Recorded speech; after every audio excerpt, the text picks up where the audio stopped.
case, they attempt to verbally slaughter her, justing her, verbalizing her truth. In any case, under any circumstance, or simply a survivor of abuse, they re-abuse with realizations, leading to revictimization. They attempt to blame her for putting herself in her own positions. They claim it's always her fault, but it's their fault for even thinking it. They throw shade of judgment without even being there, not knowing if they would make some of the same decisions if they were forced to walk in the shoes of her similar conditions. Or pinned down due to someone's inability to exercise restraint and patience.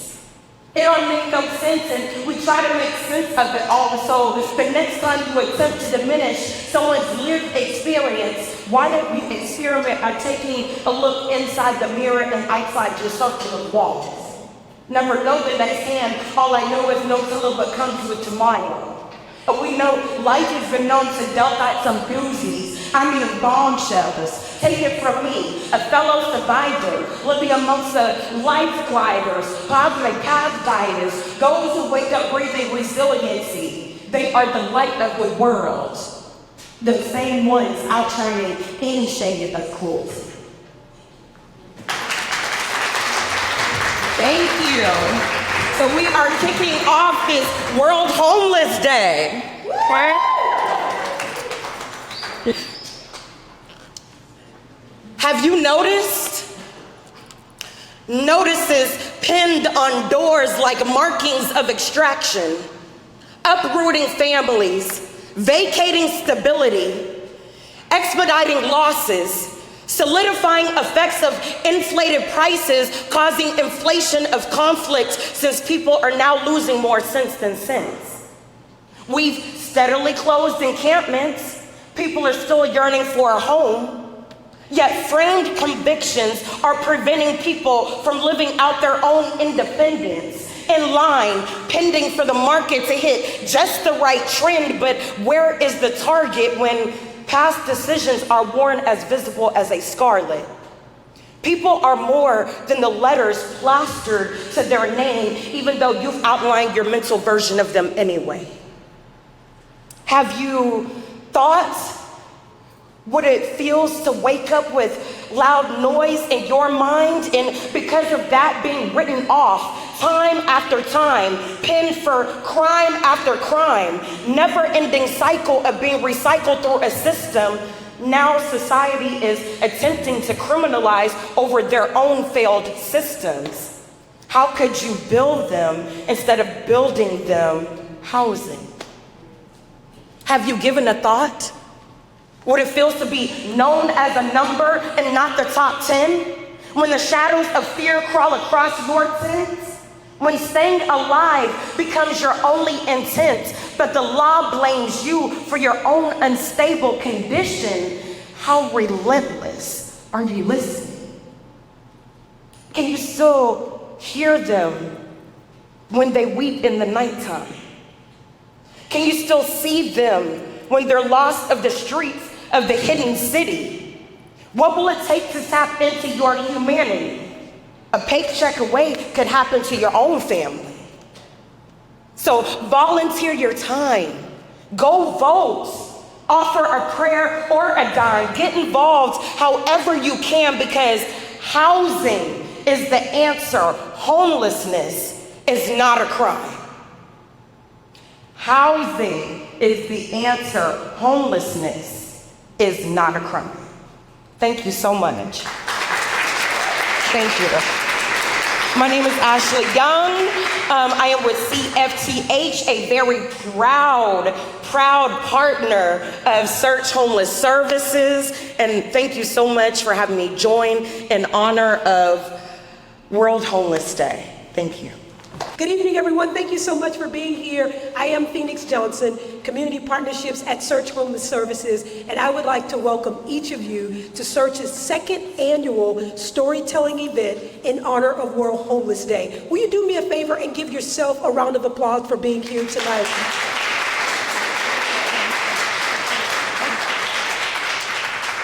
I hold a conviction, and my conviction is that stories should be seen. Stories are often felt, and stories can be heard. And tonight we'll get to experience all of that. We'll hear some stories, we'll see some stories, and we'll feel some stories. So tonight I want to invite you to buckle up your seats, get comfortable, and enjoy this experience. Tonight we will have a number of individuals that will share their story, who they are, where they come from. Some will share as a person who may have experienced homelessness. Some will share as a person who works with individuals who have experienced homelessness. Others may share just because they're a supporter of organizations who are working very hard to eradicate homelessness. But tonight, we will hear stories, and it is my hope that these stories will change your thoughts and will ultimately change your life. You guys ready to get into it tonight? Tonight, our first storyteller is Miss Terry. Let's give it up for Miss Terry. Hi, as you know, my name is Terry Harris. I'm a little nervous. So my name is Terry Harris. Born in April to just a plain middle-aged, middle-class family. Throughout my life, you know, I have encountered a lot of bad decision-making, incarcerations, homelessness, drug addiction, and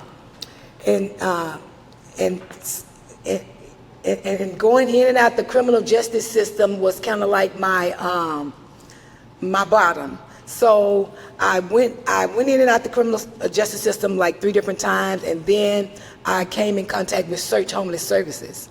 When I came home to Search Homeless Services, they helped me get an apartment. I got into the job club. I was so happy.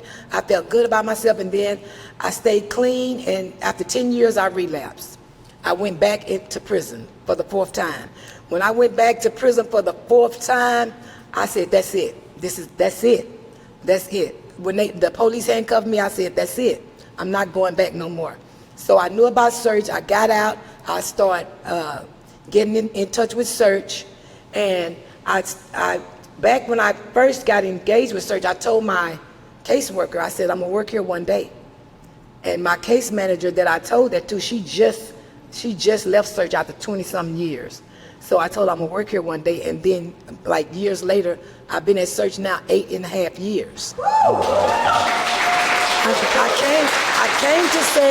came to Search with no degree, and now I have my master's in social work. So just doing house visits I'm a housing case manager, just doing home visits as a housing case manager. I was doing a home visit one morning, and I had a 70-year-old man I was doing a home visit, and he was almost finna burn his house down because he was cooking some bacon, and I had to put out a fire. And so I said, you know, he don't need to be living by himself. So I started thinking about what could I do. And so I opened up my first group home in 2020. And so in July the 1st of 2020, I opened up Amazing Grace #1. So in 2021, I opened up Amazing Grace #2. And then I opened up Amazing Grace #3. And 4 years exactly, July the 21st of 2024, I opened up an 8-bedroom Amazing Grace #4. So I'm just saying that to say I am grateful to Search. Search really helped me turn my life all the way around and see working people, and I love my job. I love what I do. I love helping my caseload at work. I do the same at my group home. I do the same thing. I don't, you know, I do it all from my heart. It's my passion. I love what I do, and I just give a lot of my success to Search, because Search hired somebody. They didn't even do a background check. I could not believe it, because I got turned down so many jobs. You just can't imagine somebody been to prison 4 times, like nobody would hire me. And Search gave me a chance when I didn't even have a degree. They saw something in me, and I have just, along with these degrees, Search have given me different positions, better positions. And so, you know, I just, you know, when people ask me what I think about Search, you know, I always say, you know, I look at Search in a different pair of glasses than other people. You know, I look at Search. I was grateful to get a job at Search. You know, I don't have anything bad to say about Search because Search brought me a mighty, mighty long way. Search has done a lot for me. And I just want to say, you know, I use what I make every day to fund my passion. And I give a lot of thanks to God, to Search, and to me for my own motivation, because I know I started from the bottom and now I'm here. So I am nervous, right? Can everybody say hope? Hope. Can everybody say motivate?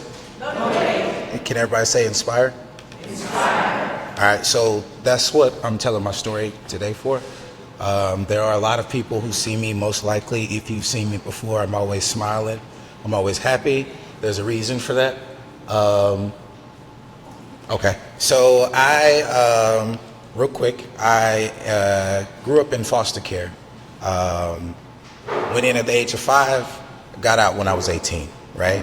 25 to 33% of individuals who experience foster care end up becoming homeless, right? So, of course, I ended up falling on my face, right? I thought I was going to take on the world. That didn't work out, right? In doing so, I ended up coming into contact with the homeless response system, right? A friend of mine told me, hey man, I need to stop somewhere real quick and grab some food. I'm thinking we're going to McDonald's or something.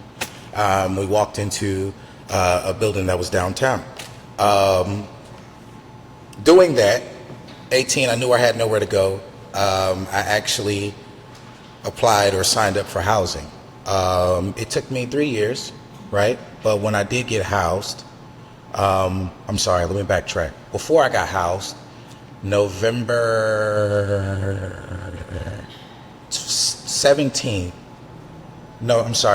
27th of 2017, I tried to commit suicide. It didn't work. The gun jammed. A couple months later, I got housed, right?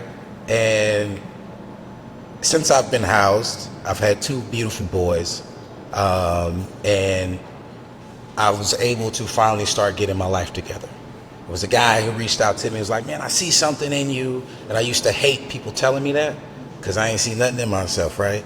But the case manager used to, man, you got it, just keep going, you got it. Long story short, I was able to get myself together. Lo and behold, ended up doing a bunch of policy work. After the policy work, there was a grant for youth homelessness. And I was like, a guy I know, he reached out to me and was like, hey, we want you to join, possibly help us. The city tried, we didn't get funded. Long story short, the city of Houston was awarded $10.3 million, right? Search, you guys are amazing. Search applied for that grant and actually won the subrecipient award, right? Didn't think much of it. My resume flew across a desk somewhere, and Charmaine was hired on as a supervisor. Since then, I'm also in the process of starting my own consulting firm. I'm also going to school to be the goal is to get my DBA in business, right? With all that being said, everyone in this room has the ability to do the same thing that case manager did for me, right? Hope, instill hope, to motivate, and then to inspire, right? Whatever role you play, whether you're a CEO, board member, former client, current client, whoever you are, we're all people, right? And you all have that power to instill change for someone else, right? So my story is not a story that should invoke pity or that should invoke sympathy or even empathy. I want it to be something that is a call to action for everyone in this room. All right? With that being said, I like that. With that being said, I do have to get ready to go because I promised I would do night outreach tonight. So I have more work, right? Me being that change agent, it starts with self, right? With that, thank you all. You are beautiful people. I didn't know we got a walk-up song. So. Good evening. My name is Brett Hamilton. And I am on Search's Council of Congregations, and I'm also on the board. But that's really not the main part of my story. My story is different because it's about my journey of awareness and trying to turn that into fruitful action. Ann and I lived in New York City when we were young and stupid, and we went to a church there that had a very active outreach to people experiencing homelessness. And it was when I was working in a feeding program there that the Lord just grabbed my heart and wanted me, I just knew I needed to do more for that population. So that was step one in my journey. And then when we moved back to Houston, I thought, this is a problem that can be fixed. We should just do that. Houston has a lot of land, there's a lot of rich people, and we just need to go about taking care of this problem. And so I started looking for places to volunteer that had an emphasis on homelessness, and that's how I ended up at Search. I started volunteering at Search at least 15 years ago, and my job was to interview people when they first came in the door looking for services, and I collected a whole lot of personal information about them. In doing so, I began to realize the obstacles and the challenges that people face. I also began to realize how fragile life can be. A lot of people, just a few things happen and somebody loses a job, somebody has bad health, and then that leads to not having a home. I also know now firsthand that everybody has a story. And that was step number 2 in my journey, becoming aware of the complexities of homelessness, not just as a concept, but for specific people. I've always thought that everybody should pull themselves up by their own bootstraps and just take care of themselves, just like I did. But guess what?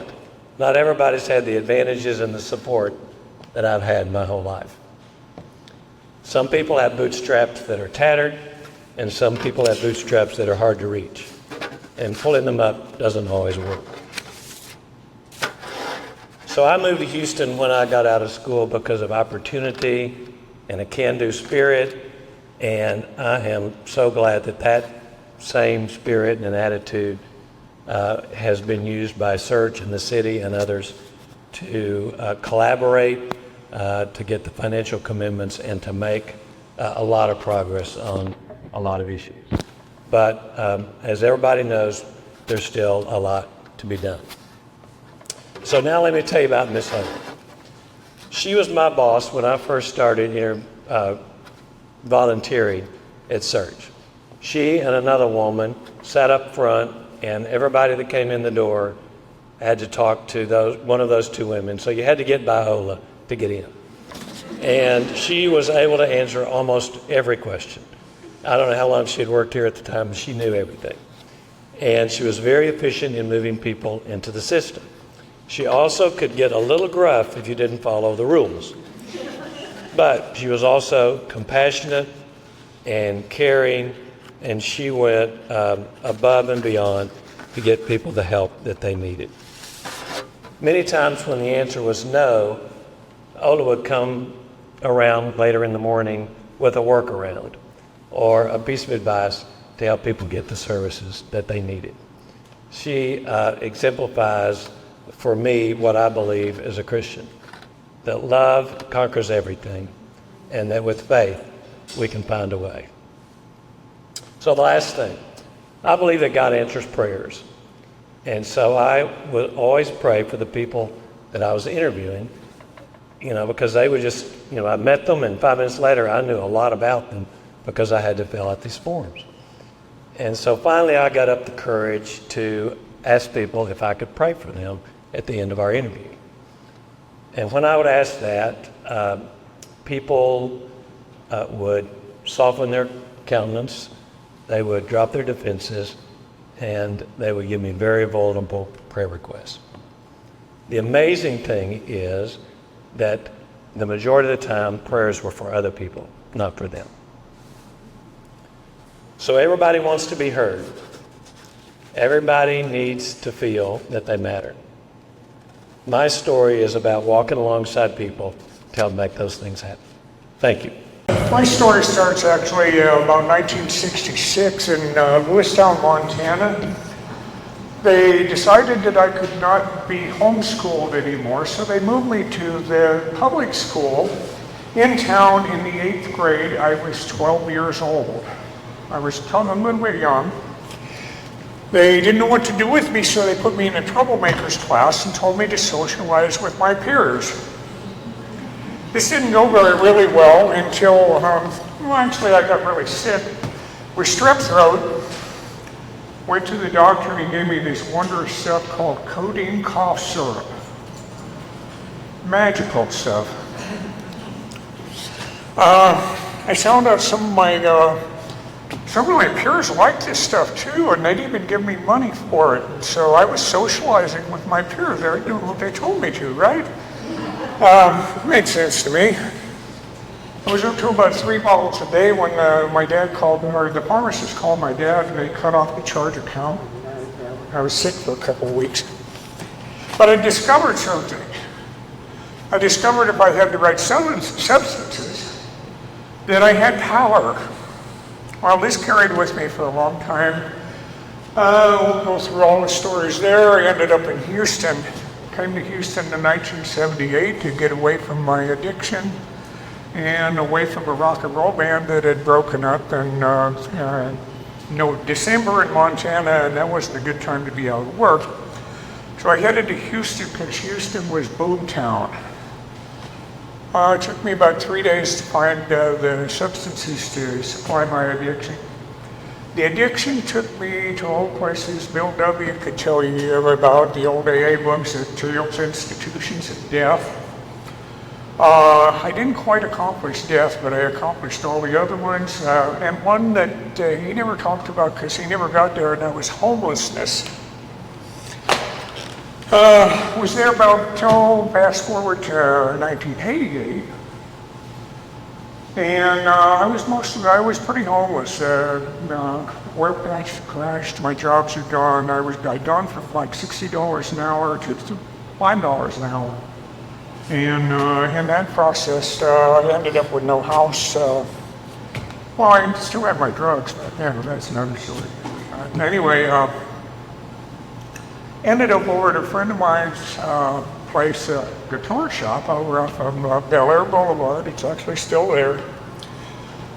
And says, you need to go to church with me tonight. And I didn't have anything to do. He says, they feed food there. Okay, that's cool.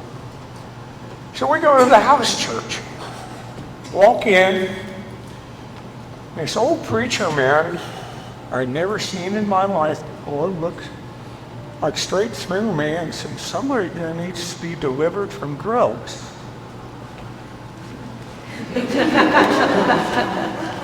That must be me. Prays over me. Tells me that I never have to do drugs again. For some reason I believe in. But then he tells me 2 things that just kind of scare the heck out of me. He says, you've got a lot of work to do. He says, you have to get one more person sober than you ever got high. Whoa! My mind flips back to 1972, Bozeman, Montana. All-day concert at their college coliseum. Held about 8,000 people. Me and a friend of mine told 10,000 hits of LSD at that concert.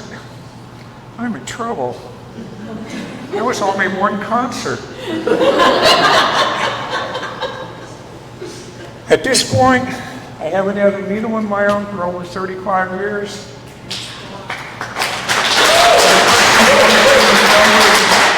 But as far as that one person that I need to help get sober, I may be only still halfway there and I need a lot of help. Thank you. Thank you all for joining us today at the storytelling event.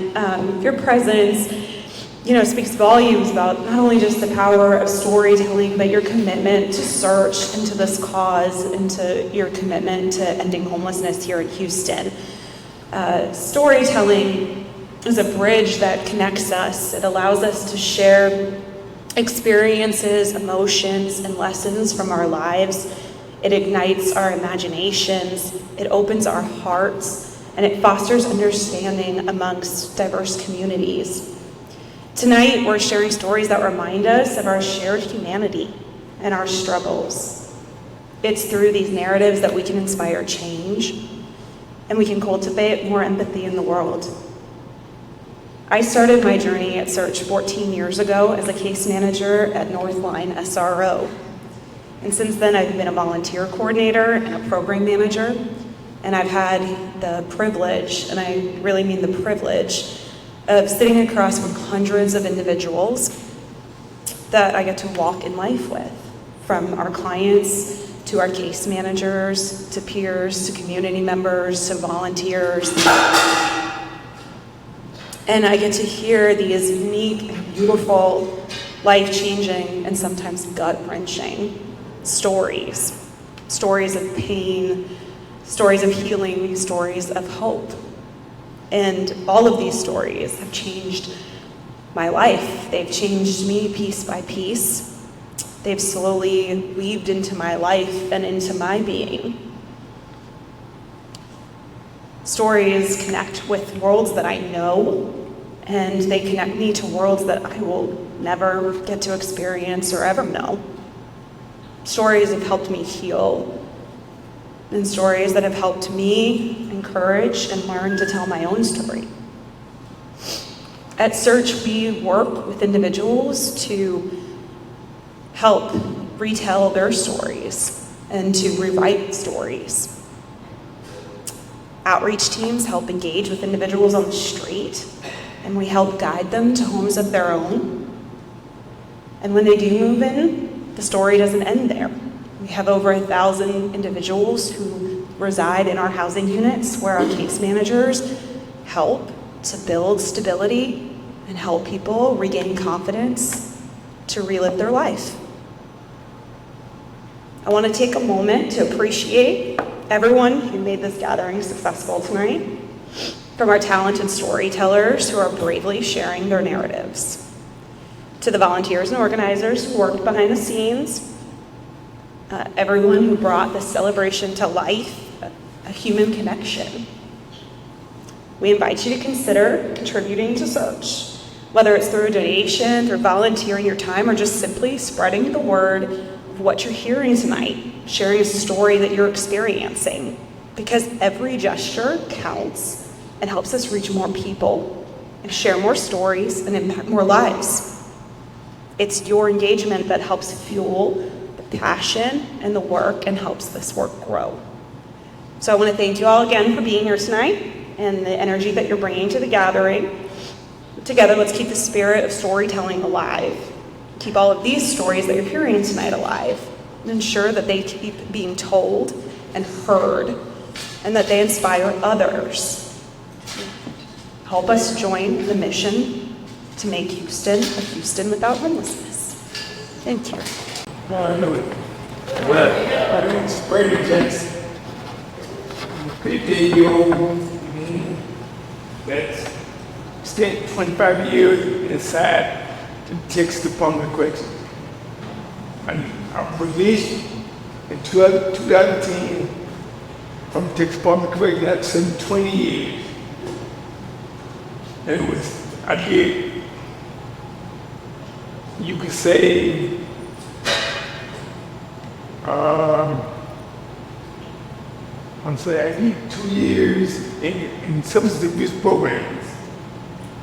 And it was during this period of time that I ended up homeless downtown in front of Lawrence Streets, living in front of Lawrence Streets. And my father passed in 2014, and I was just going for a brief. I went to buy me a beer, but I didn't get a chance to finish the beer because the police came to rescue me. It was during this time that I was my own. I was standing in my own way. I was my own stumbling block.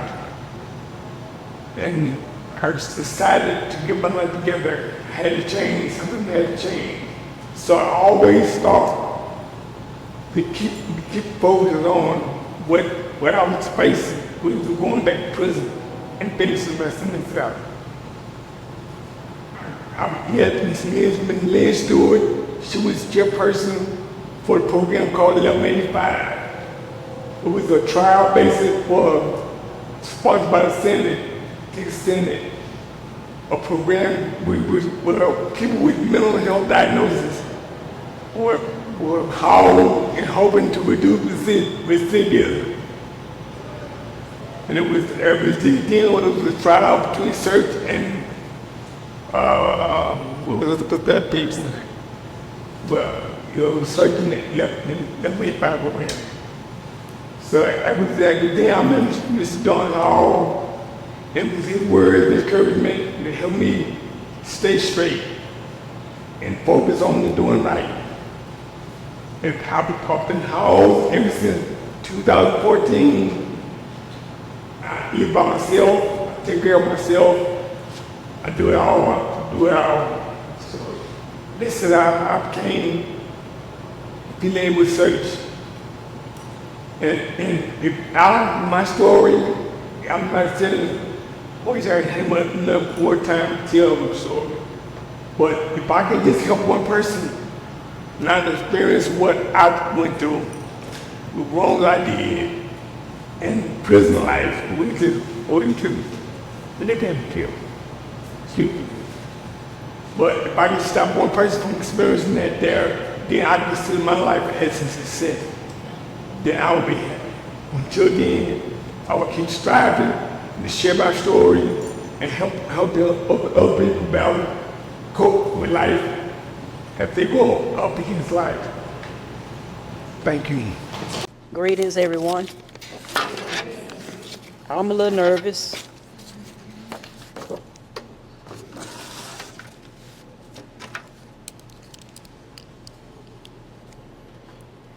First and always, I would like to give thanks to God, the Most High, and my Savior, Jesus Christ, who has truly been a source of life to me. I am honored to have this invite to speak concerning my homelessness experience. I've been repeatedly told that I only have 3 to 5 minutes. So please keep up.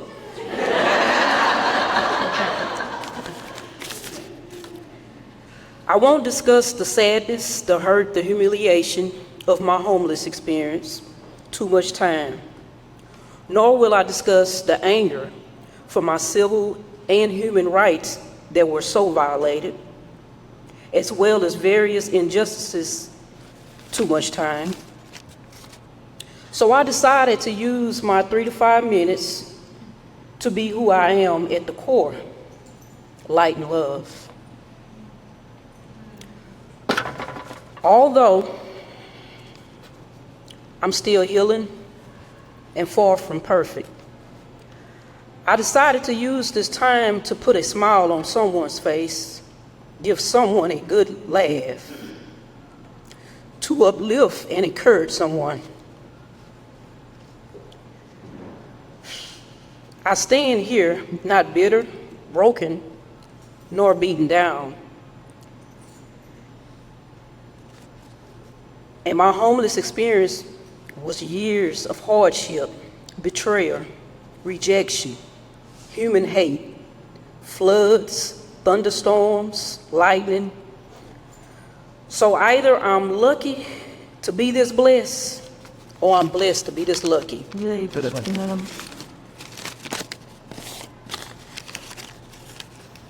Because I survived. My faith and trust was in God, and is a lot of praying, a lot of praying. At times, I only had a grain, and at times, I had a forest of mustard seeds. And because of God's goodness, the right people and the right doors open. So yes, I went through, but I stand here in gratitude because the goodness of God prevailed and still prevails in my life. Even me, the outcast. Thank you to the staff of Search and to the Stellar Link workforce staff, and to this little lady I met while sleeping at a park in her neighborhood that was borderline being a Karen. She will call the police on everyone that comes in that neighborhood in that park. But for some reason, she gave me so much kindness. She encouraged me, and she always talked about Christ, but she was borderline a Karen. So I want to leave everyone with this. I'm still healing, but I am grateful. And I decided to let love win. Thank you. Hi everybody, good evening. I'm Patricia. I'm a project lead with an amazing team at Villa City Eastwood. I had to say that. Shout out to Villa City Eastwood. So today I'm going to highlight one of our residents. He's Abel Wanago. He came into our program December 2022. He came in much like Lenicia's story, struggling to transition into being housed. People think that once you're housed, that's it. It's done, accomplished. It's not the case. It took him about 6 months to kind of transition and kind of open up but feel a little safer to share. So we had a storytelling event last year. He came in and he had some art to share. And we're going to feature his piece of art today. So Abel, after leaving the Story of Head last year, as we were driving out, he took a picture of downtown. And when he did that, he stopped and was just looking at it, and he was just saying how beautiful it was. He'd never seen that. He'd never seen downtown in that light before. He lived downtown. So he texted me. I talked to him this morning and let him know he really wanted to be here. He started a new job, so go Abel. He didn't want to call in. But he did want me to share a little bit about this painting. So the title of this painting is Houstonite. He wanted to let everybody know that he painted it with a palette knife, with acrylic on a canvas. The inspiration that he had, that he has here, is that it was a calm nature of a night in downtown Houston that depicts the flashing lights intersecting each other and also captivating high scrapers competing with each other in an elegant and pompous manner. Achieving this concept came with a lot of challenges, me wanting to capture Houston the way I see it, the way I sensed it. A piece of me rests in that painting, A Night in Houston. So I wanted to share that because it really captivated a lot. He never seen Houston in this way. He never seen it in its boastful manner, right? So beautiful. But as you could see on the bottom part where he has that gate, he could never enter that. So that kind of represented all the chaos in the bottom, and that gate stopped him. Now that coming from storytelling of their side, we're able to pass that gate, and he was able to see that. So he is just, sorry, what was I tying up? So he's an amazing individual. He's continuing to soar. He's been able to trust staff. The intense case management that we provide just across the board in our agency is amazing. It doesn't stop. We bring this to our community. We bring it to work every day. And there is Abel. He came. So yeah. So yes. Thank you for supporting Search, and thank you for supporting Search and all the. My tongue. Oh, I'm sorry. My case manager wants me to point out the beauty in the back. So Abel has some more artwork in the back there. He did this piece of art shortly after the storytelling, continue on to inspire some more of his, his artwork. So if you'd like to, pass by and look at that and admire it, thank you. Hello, everyone. Can you guys hear me? Okay. My name is Amanda Murphy, and I'm a peer recovery advocate at Search Homeless Services. Though I'm new to Houston, I'm truly inspired by the incredible work that Search and the other agencies are doing in this community. When we think of home, we often imagine a place with 4 walls and a roof over our head, a place to hang your hat at the end of a long day. But home is not just a place, it's a feeling, warmth, safety, belonging. And for so many people, home is far more complicated than that. This was true for me and for my biological mom. Growing up, I was blessed to be adopted into a loving family. My parents did everything they could to show me I was safe and cared for.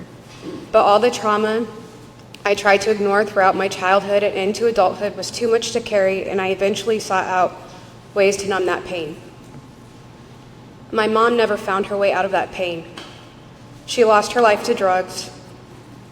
I imagine she never truly knew what home was. Not in the way most people think of it.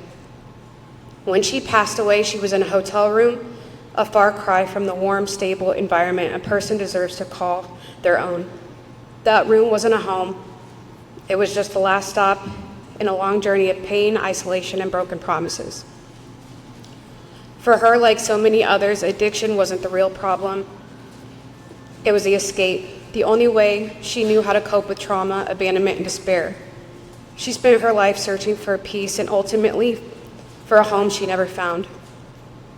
It's not just her story, it's mine and the story of countless others, friends, family members, strangers. I've been there, at the edge, battling addiction and trying to find my way back. In recovery, for years now, I still remember how quickly everything can fall apart when you're struggling with substances. You can lose not just your home, but your dignity, your connection to yourself and the world around you. That's why homelessness is so deeply personal to me. It's more than the absence of a roof over your head. It's a loss of safety, identity, and belonging. When you're caught in the grip of addiction, that concept of home slips even further away. I've been fortunate in ways that others, like my biological mom, were not. No matter how lost I became, my adopted parents never gave up on me. They fought for me even when I didn't know how to fight for myself. But the world around me wasn't so compassionate. People would look at me and ask what was wrong with me. That question stung every time because I felt like they couldn't see the pain underneath. Then one day someone asked a different question. They asked what happened to me. That question changed everything. For the first time I felt seen, not as an addict, but as someone who had been hurt. My addiction wasn't a personal failing, it was a response to the trauma I carried for so long. That question marked the beginning of my journey to recovery. Recovery wasn't just about getting clean, it was about learning to face what I had been running from for so long. It was a journey back to myself and back to the home I had been searching for. This is why working for Search means so much to me. At Search, we don't ask what's wrong with you, we ask what happened to you. Because when you see someone, when you truly understand their story, that's when healing can begin. To anyone still struggling with substance abuse, still searching for home, I see you, I embody you, and you're not alone. In closing, I urge all of you to look at people with compassion instead of judgment. The next time you see someone struggling, ask yourself what happened to them. A small act of kindness or a simple moment of understanding could be the turning point in someone's journey. You might just be able to help them find their way back home. Thank you. Well, that was our final storyteller for tonight. Now you have an opportunity to go out and share stories with others. Share what you experienced tonight. Invite someone to be a part of this work. There's a QR code on the back of every program where if you would like to support Search and the work that we're doing at Search, please feel free to do so. Coincidentally, today is World Homeless Day. So if you say on this day, this annual day, you want to do something, do it today. Be a part of change today. Make a difference today. So we want to thank you all for being here. Thank you to our President and CEO, Alexis Loving. She hates for this opportunity and having this great idea. Thank you to all of the staff and everyone who helped put this event together. Thank you so much to Ecclesia for allowing us to share in this space. We appreciate you. Thank you, Ashley, for coming and being a part of this amazing evening. Thank you to each of you. We appreciate you. We love you. My best friends came. We love you. And we're grateful. Also want to say thank you. Thank you to Phoenix. I want to thank myself, not just No. I can't thank myself, but I do want to say thank you to my beautiful wife, Nicole. This is her second year in a row being our DJ and slide controller. She's like, I do this, I got it. So thank you so much. Thank you all for being here. Please have some more cookies, share with one another, and we'll see you guys again. Take care. Have a good night.